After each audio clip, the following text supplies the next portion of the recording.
نحمدہ و نصلی علی رسول الکریم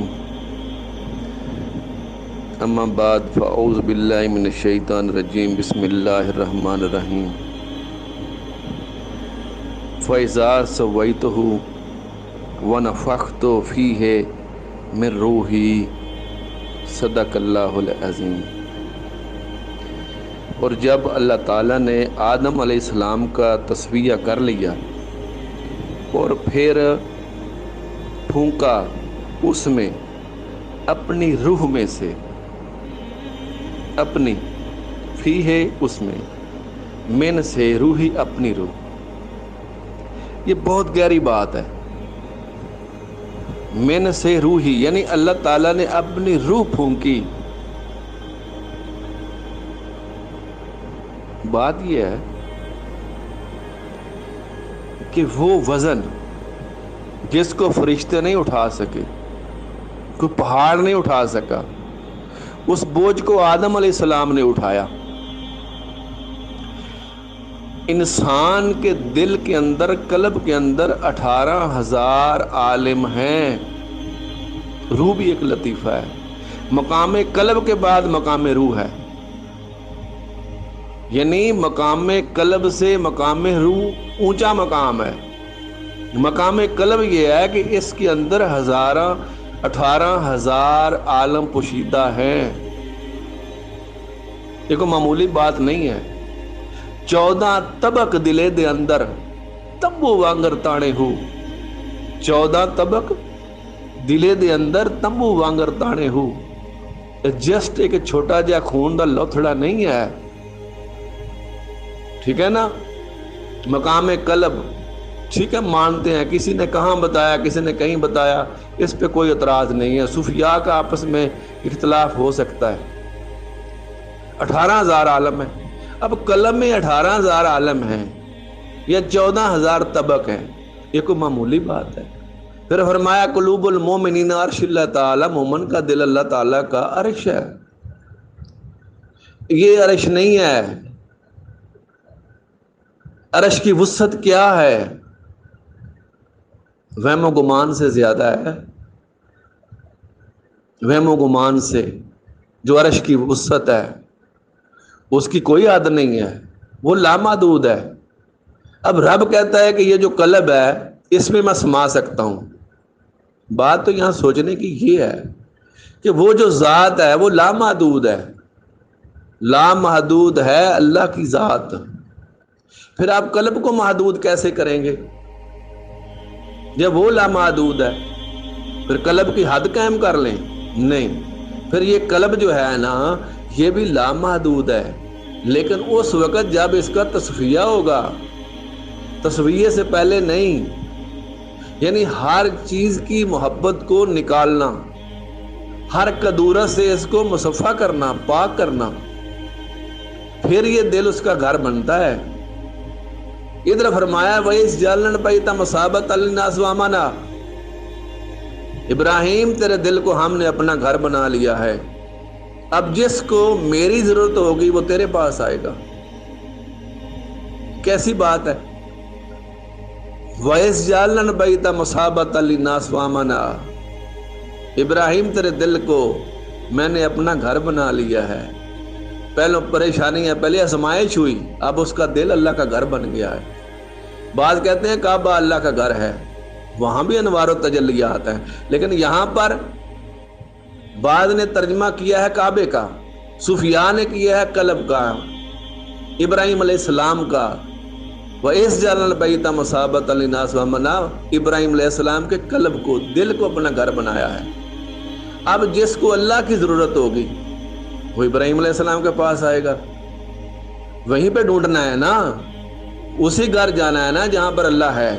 اب جو اللہ کو تلاش کرنے والا ہے وہ ابراہیم علیہ السلام کے دروازے پہ آئے گا، تو پھر کیا ابراہیم علیہ السلام ملیں گے؟ نہیں، آنا ابراہیم علیہ السلام کے دروازے پر ہے، لیکن ملنا اللہ نے ہے۔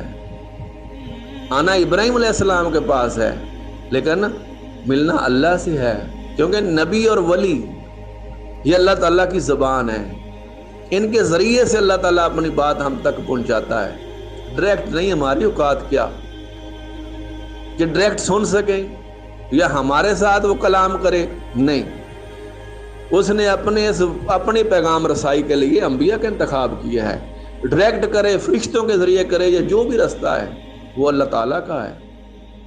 اب کیا فرمایا؟ اسی طرح جب کسی کا دل اللہ تعالیٰ کا گھر بن جاتا ہے، مصابۃ للناس وامنا، جب کوئی اللہ کی تلاش میں اس شخص کے پاس جاتا ہے، اللہ تعالیٰ فرماتا ہے کہ میرے ہونے کی نشانی یہ ہے، جس کا قلب میرا گھر ہوگا اس کی نشانی یہ ہے کہ جب اس کی صحبت میں جاؤ گے امانا، سکون آ جائے گا۔ جب بندہ اللہ کے بندے کی محفل میں جاتا ہے نا، اس کی پہچان یہ ہے کہ اٹھنے کو جی نہیں کرتا، پھر بندہ باندھا باہ جاندہ۔ یہ اللہ تعالیٰ کے بندوں کی نشانی ہے کہ بندے کو سکون آ جاتا ہے۔ پھر جس محفل مجلس میں بے سکون نہیں ہو، وہ اللہ کا بندہ نہیں ہوگا۔ جو اللہ کا بندہ ہوگا، جس کا دل اللہ کا گھر بن چکا ہوگا، تو جب آپ اس کی صحبت میں جائیں گے پھر آپ کو سکون ہوگا۔ پوچھنے کی بات یہ ہے، قلب کی وسعت کو کوئی جان نہیں سکتا، روح کی وسعت کو کیا جانے؟ تو کیا فرمایا؟ یہ روح جو ہے اللہ تعالیٰ کی صفات اور ذات کا پرتو ہے۔ وہ تجلی تھی طور پہ، تجلیوں کا بھی کروڑواں حصہ ہوگی۔ طور جل کے راکھ ہو گیا تھا۔ یہ ونفخت فیہ من روحی، کبھی اس کی تفسیر اٹھا، تفسیر نعیمی، پھر پتا چلے گا کہ روح کیا ہے۔ سامعین محترم، یہ باتیں کچھ ایسی ہیں جن کا تعلق ظاہر سے نہیں ہے، باطن سے ہے۔ کسی نے کسی عالم سے پوچھا کہ حشر کے دن جب بندہ حشر کے میدان کے بعد جزا سزا ہوگی تو کیا جسم اور روح دونوں ہوں گے؟ تو وہ کیا کہنے لگا؟ اس نے کہا میں نے بہت سارا علم پڑھا ہے، کسی نے کچھ کہا ہے، کسی نے کچھ کہا ہے، کوئی اس پر متفق نہیں ہے، لیکن جب مر جاؤ گے نا تو پتہ چل جائے گا۔ یہ جو مرنے کے بعد ہی پتہ چلے گا نا۔ کوئی کہتا ہے موت نیند ہے، قبر میں نیند ہوگی، نیند میں سب کچھ ہوگا۔ کوئی کہتا ہے زندگی ہے۔ یہاں پر اختلافات ہیں، کوئی کچھ کہتا ہے، کچھ کہتا ہے، لیکن بات یہ ہے جب وہ ذائقہ چکھیں گے تو پتہ چلے گا نا۔ تو پھر میں نے ایک صوفی سے پوچھا کہ تمہارے نزدیک؟ اس نے کہا وہ ایسے ہے کہ اس بندے کو میرے ساتھ بھیجو، میں اسے کمرے میں بند کروں گا، ہم دونوں کمرے کے اندر ہوں گے، 5 منٹ کے بعد ہم باہر نکلیں گے، وہ مان جائے گا جو میں کہوں گا، وہ مان جائے گا میری بات، اس کو نظارہ ہو جائے گا، نفس بھی دیکھ لے گا، روح بھی دیکھ لے گا۔ میں نے کہا وہ کیسے؟ وہ کہتا ہے یہ جو جسم ہے نا، جسم، یہ صوفی کی بات کر رہا ہوں، یہ اللہ تعالیٰ کا دیا ہوا، یہ اللہ تعالیٰ کا دیا ہوا ہے، اس کا مالک اللہ ہے، اس کی مالک روح ہے۔ تو روح نہ کہوں تو صوفی ناراض ہوگا۔ جسم کا مالک اللہ ہے۔ اب اس کے مقین 2 ہیں، روح اور نفس۔ جسم کمرہ، رہنے والے روح اور جسم۔ اب روح بلاتی ہے نیکی کی طرف، نفس ہمارا بلاتا ہے برائی کی طرف۔ وہ جسم سے کہتا ہے نیکی کر، روح کہتی ہے، نفس کہتا ہے گناہ کر، یہ بھی کر، یہ بھی کر، وہ بھی کر۔ نفس ہمارا جسم سے کرواتا رہا گناہ۔ اب جو جسم ہے واپس اللہ نے لے لیا۔ اب جسم سے پوچھا یہ گناہ کس نے کیا ہے، کروایا ہے؟ وہ کہتا ہے یہ جو گناہ ہے نا، یہ مجھے نفس نے، امارہ نے کروایا ہے۔ وہ کہتا ہے موجہ مار، روح نے مجھے بہت سمجھایا کہ یہ برائی ہے، نیکی کی طرف آ۔ میں نے روح کی نہیں مانی، میں نے نفس امارہ کی مانی اور برائی کرتا رہا، برائی کرتا رہا۔ آج میرا ٹھکانہ جہنم ہے، آج میرا ٹھکانہ یہ ہے، میں نے نفس امارہ کی بات پہ عمل کیا ہے۔ تو بتاؤ جو روح ہے نیکی کی طرف بلاتی رہی، اس کا کیا قصور ہے؟ سزاوار تو وہ ہے نا کہ جس نے گناہ کی ترغیب دی ہے. حوالے تو دو کے کیا ہے، نفس اور روح کے. اب ترغیب دیتا ہے گناہ کی، جو گناہ کی ترغیب دیتا ہے سزا تو اسے ہونی چاہیے نا. پھر آپ بھی سوچ سکتے ہیں، یہ صوفی کی بات ہے. اگر اچھی لگے تو مان سکتے ہیں، نہ اچھی لگے تو پھر آپ کی ذاتی سوچ ہے. یعنی روح نیکی کی طرف بلاتی ہے، روح ایک نور ہے. نفس ہمارا برائی کی ترغیب دیتا ہے. یہ نفس ہمارا ہی تھا جس نے اللہ سے کہا تھا مولا تیرے بندوں کو میں تیری طرف آنے نہیں دوں گا.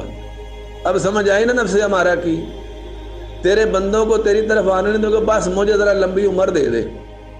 اللہ نے کہا تھا کہ لمبی عمر تمہیں دی، لیکن جو میرا ہوگا وہ تیری بات پہ عمل نہیں کرے گا.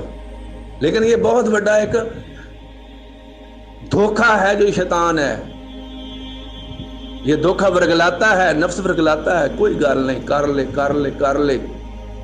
اب جب ادھر پہنچے گا نا پھر اللہ ہاتھ سے پوچھے گا ہاں گناہ کیا تھا، ہاں نفس نے کہا تھا میں نے کیا تھا، اس نے کروایا تھا. ہاتھ بھی گواہی دیں گے، پاؤں بھی، جسم کا ہر حصہ گواہی دے گا کہ اس نے کروایا ہے. کروانے والا کون ہے؟ نفس ہمارا. ہم مرشد کیوں پکڑتے ہیں، بیعت کیوں کرتے ہیں؟ نفی اسبات، نفی ہے اس جسم کی جان چھڑانا اس نفس ہمارا سے. جان چھڑاونا نفس ہمارا سے جسم کی، یہ نفی ہے. اسبات کیا ہے؟ پھر اس کے اندر، اس قلب کے اندر، اس جسم کے اندر گھر کرنا، پھر روح کی طرف مائل کرنا اس جسم کو، نفس کے شکنجے سے بچانا. یہ مرشد کا کام ہے. جو مرشد تصویہ نہیں کر سکتا، جو مرید کو نفس امارہ کی سرکشی سے نہیں بچا سکتا، پھر وہ مرشد نہیں ہے. مرشد کی کاملیت یہ ہے کہ وہ تصویہ کرے اور اس کے دل میں، اس کے جسم کے اندر گھر کرے اور اسے نیکی کی دعوت دے، اور پھر اس کو اس کا ہاتھ اپنے ہاتھ میں لے کے تاجدار مدینہ علیہ الصلوۃ والسلام کی بارگاہ میں پہنچا دے. پھر آپ کا کام ہے اللہ سے ملانا. یہ کام ہے مرشد کا کہ بندے کو وہ کام جو اللہ تعالیٰ نے تصفیہ کے آدم علیہ السلام نے، پھر اللہ کے بندے بھی بندوں کا تصفیہ کرتے ہیں، ان کو اس قابل کرتے ہیں کہ اس کے اندر پھر جو روح ہے وہ تقویت پکڑے اور پھر سرکار کی بارگاہ تک پہنچا دیتے ہیں. یہ کامل کا کام ہے، عام بندے کا کام نہیں ہے. تو میری بات کرنے کا مقصد ہے جس کے اندر 14 طبق ہیں، جس کے اندر 18,000 عالم ہیں، جو آدم علیہ السلام کے جسم نے جس کو قبول کیا، آدم علیہ السلام نے، جو سفلی اور علوی طاقتیں جتنی ہیں، یعنی کائنات کے اندر جو بھی طاقتیں ہیں، انسان کی ذات سے ہٹ کر وہ سب پہ حاوی ہے. فرشتوں پہ حاوی ہے، جانور پہ حاوی ہے، مشرق مغرب شمال جنوب ہر طاقت سے حاوی ہے. وہ پوری کائنات کو گھیرے ہوئے ہے، اس پر مسلط ہے. کسی نے امام غوث اعظم رضی اللہ تعالی عنہ سے پوچھا دنیا کے بارے میں، آپ فرمایا میں پوری کائنات کو ایسے دیکھتا ہوں جیسے ہتھیلی پہ رائی کا دانہ. پھر بندہ ایسا بن جاتا ہے. وہ مقام جو بندہ شریعت، طریقت اور حقیقت طے کر کے جس مقام پہ پہنچتا ہے، یہ ہستیاں امام غوث اعظم رضی اللہ تعالیٰ عنہ. آپ کی چوری کرنے کے لیے، جبے کو چرانے کے لیے چور آیا صبح کے وقت، جب خضر علیہ السلام آئے، ابدال چاہیے، آپ نے فرمایا جو صف کے نیچے وہ لے جا. وہ چور بولتا ہے میں تو چور ہوا. آپ نے فرمایا پہلے چور تھا، اب تو چور نہیں ہے، میں نے ابدال بنا دیا ہے. یہ چوروں کو جو ابدال بناتے ہیں ان کو امام غوث اعظم کہتے ہیں. یعنی جو سفر اس نے شریعت، طریقت اور حقیقت کا طے کرنا تھا، وہ غوث اعظم کی ایک نگاہ نے ایک چور کو طے کروا دیا. یہ امام غوث اعظم رضی اللہ تعالی عنہ کی طاقت ہے. اس لیے اس علوم کو جس کا تعلق باطن کے ساتھ ہے، جب تک باطن والی آنکھ نہیں ہوگی باطن کو ہم دیکھ نہیں سکتے. پھر باطن کی باتوں میں فضول وقت ضائع کریں، یہ نہیں ہے۔